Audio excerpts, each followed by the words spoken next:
Joining me right now is House and Energy Commerce Committee member and Michigan Congresswoman Debbie Dingell. Congresswoman, it's always a pleasure to see you. Thanks for being here. Good to be with you.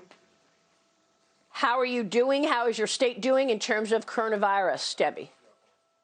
Well, I've been inside for 30 days with physical distancing and haven't seen a human being physically, so I may be going stark raving mad, but I'm doing the right thing. Michigan's been one of the states that's been in the heart of it. I've lost 20 people that I have known in the last 3 weeks, and it's really hard. There's no mourning, and what we're really trying to do is to do as Governor Cuomo has done to mitigate it. We're all working together. We continue even as maybe there's a sign of hope as you're seeing in New York, but we exceeded 200 deaths yesterday. We still don't have enough PPE equipment, but we're also starting to have those conversations of when you get through it, how do you reopen? Yeah, and that was the conversation taking place yesterday with Governor Cuomo. You mentioned the governor, and he's obviously been lauded for his leadership during this crisis. Now, Joe Biden has already committed to choosing a female running mate. On the short list was Kamala Harris, Amy Klobuchar, Michigan Governor Gretchen Whitmer, and Elizabeth Warren. All could be potential picks, according to the New York Post. But, Congresswoman, what about Andrew Cuomo? Do you think Biden would like Andrew Cuomo as a running mate?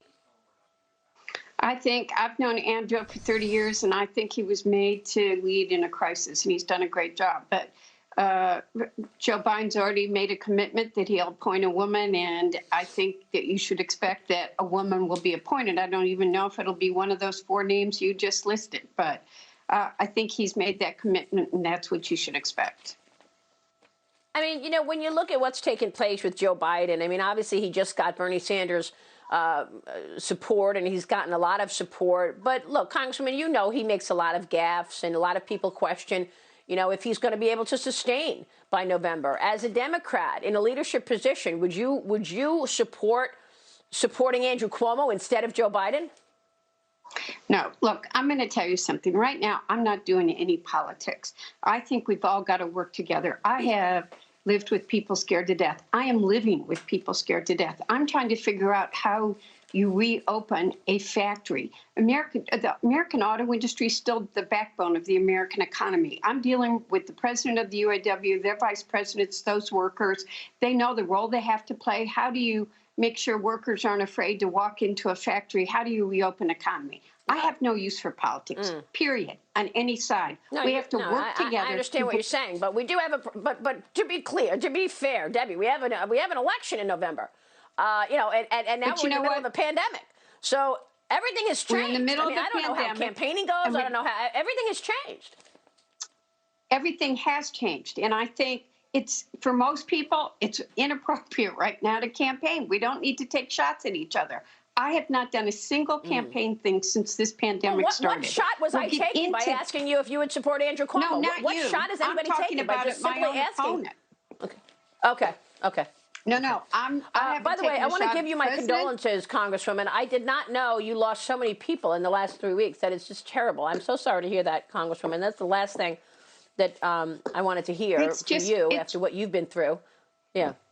But I think you're finding it in these people in New York City have that many people that they know. And Maria, I'm not saying that there's not going to be a time for politics. I just think right now, I'd like to see the president and Joe Biden work together. Let's get through the crisis. Then we can take and point fingers. How did it happen? How do we make sure it doesn't happen again?